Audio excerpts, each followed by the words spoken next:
for the shortest notice, but we couldn't do otherwise. We saw it wise for us to say this, which is happening to our principal, Atupele Muluzi. As we know, we are friends of Atupele Muluzi. So today, we have this press release for some things which have happened 2-3 weeks ago, which is an attack to our principal, Atupele Muluzi. So, my name is Sten Webustachidoti, the chairman of the group of Friends of Atupele Muluzi. I will leave everything in the hands of now our secretary, Mr. Wills, Secretary of Blantyre, to continue with this program. Thank you very much once again.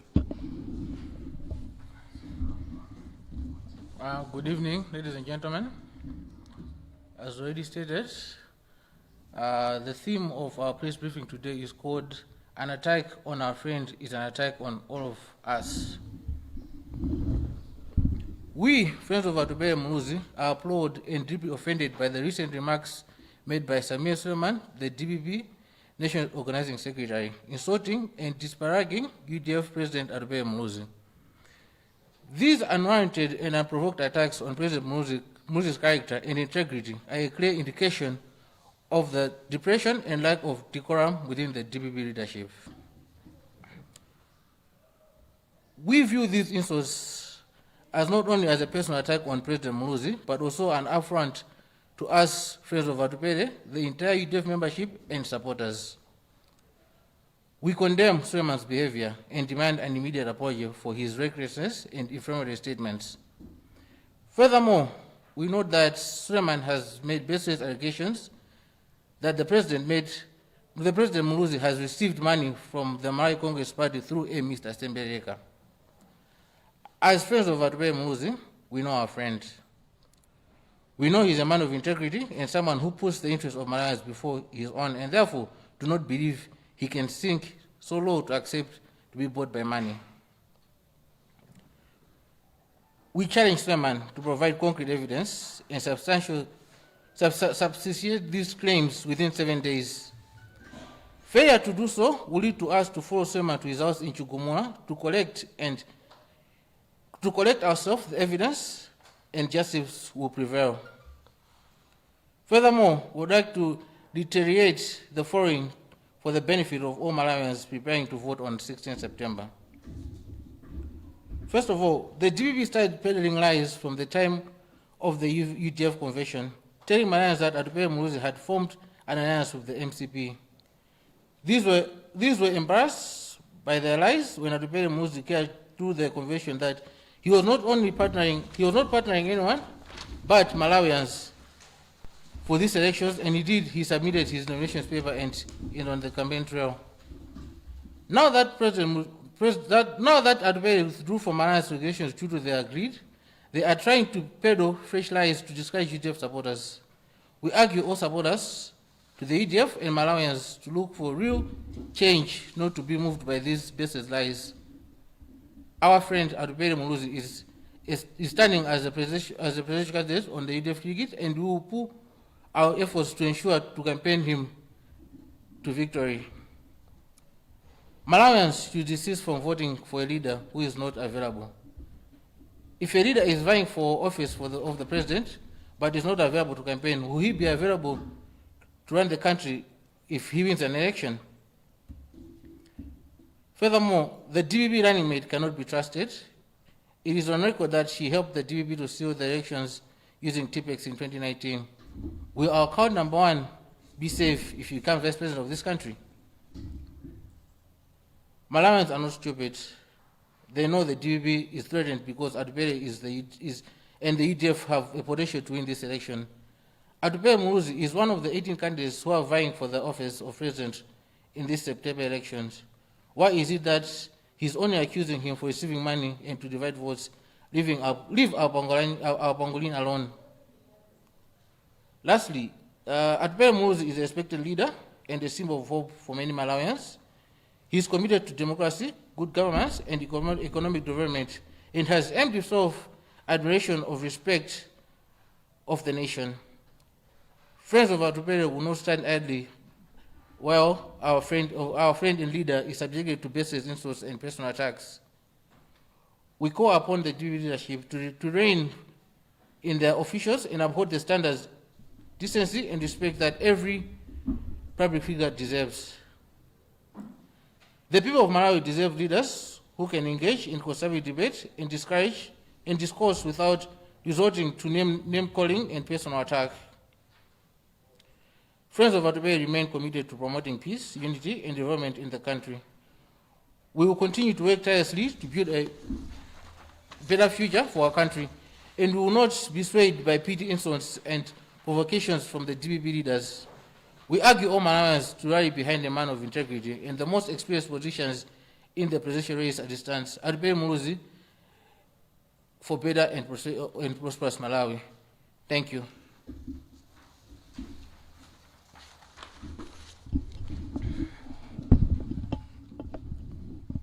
Thank you very much, ladies and gentlemen.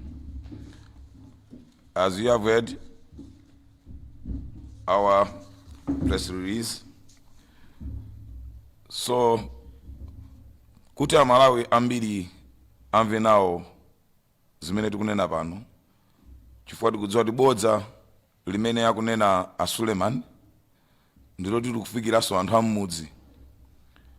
Inenso ndifuna ndizitanthauzire zinthuzi mchichewa, ndikuyankhula mosindika muchichewa, kuti Malawi wina aliyense athe kuzimva ndikuzimva molondola.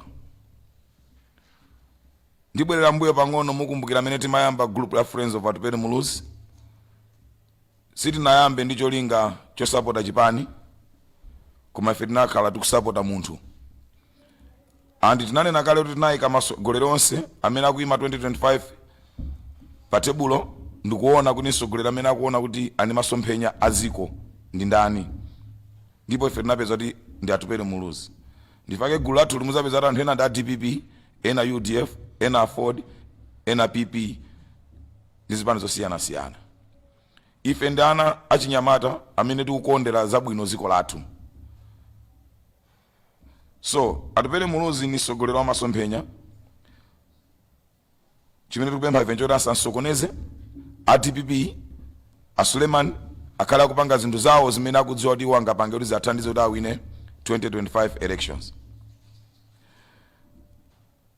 Tikudziwa momveka bwino kuti Atupele ndi chipani chake cha UDF sanayambe athamangisidwa mboma. Mboma anachita kuchoka moberedwa ndi a DPP. Ndipo a DPP akhala mboma ndipo anachita chothamangisidwa.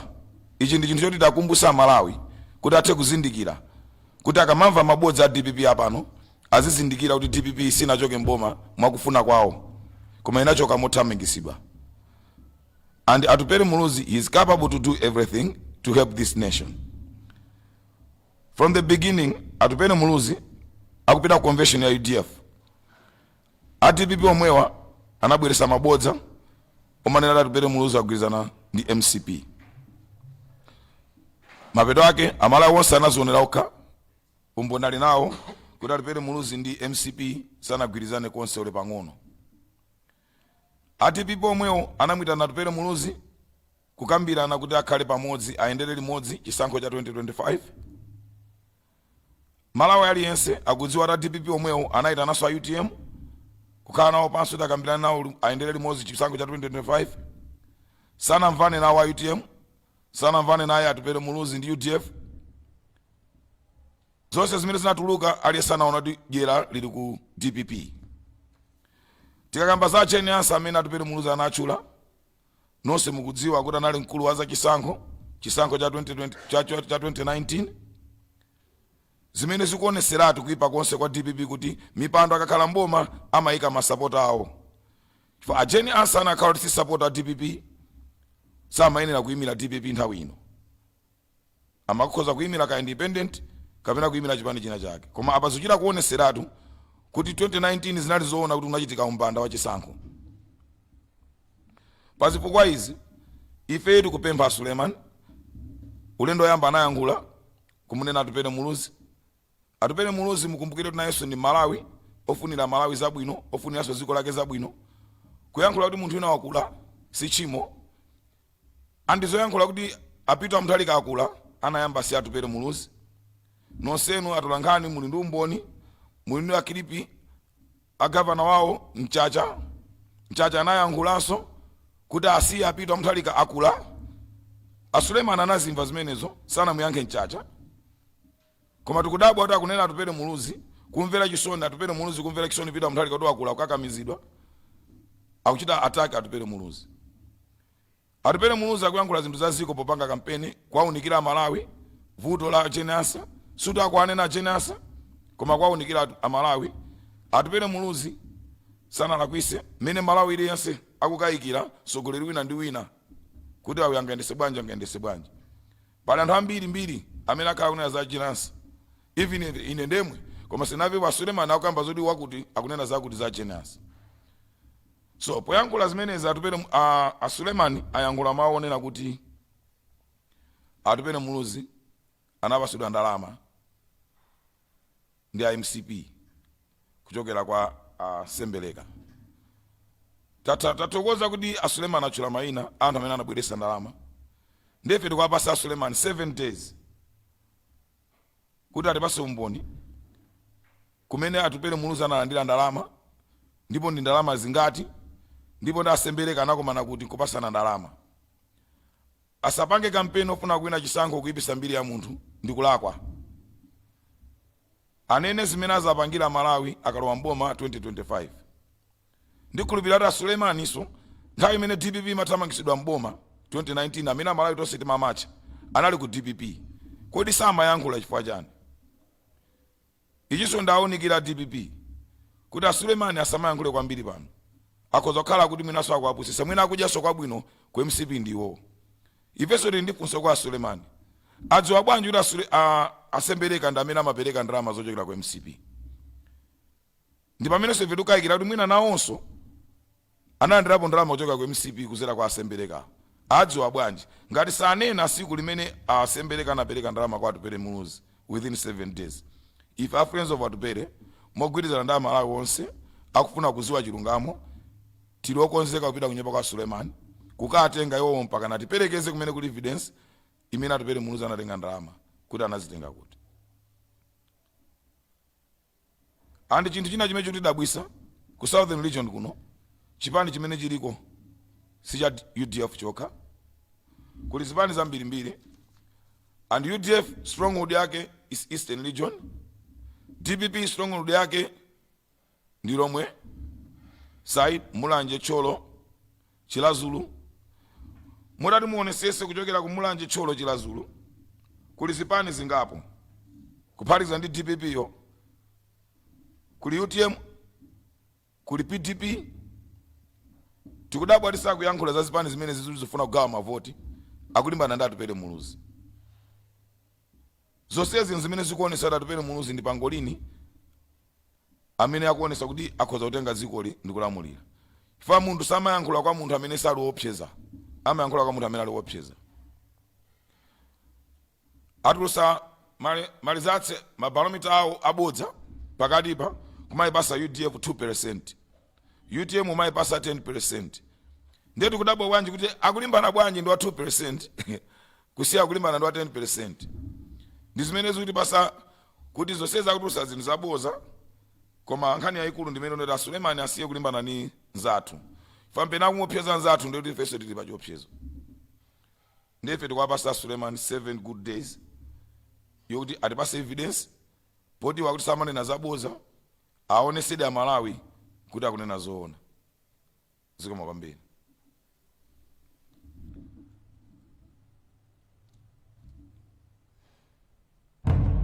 I think ingati pali mafunso tilete kutenga mafunso kapena pake simunamvesese ife tilede kukuyankhani pamene simunamvesese.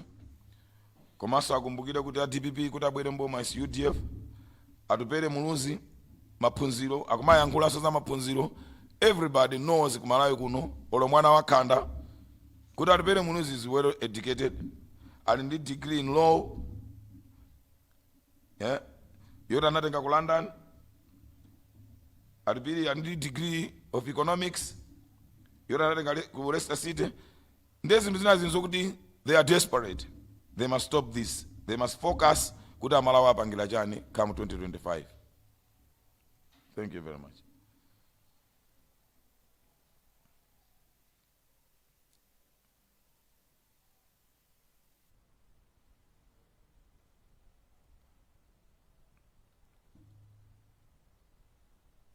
Any questions?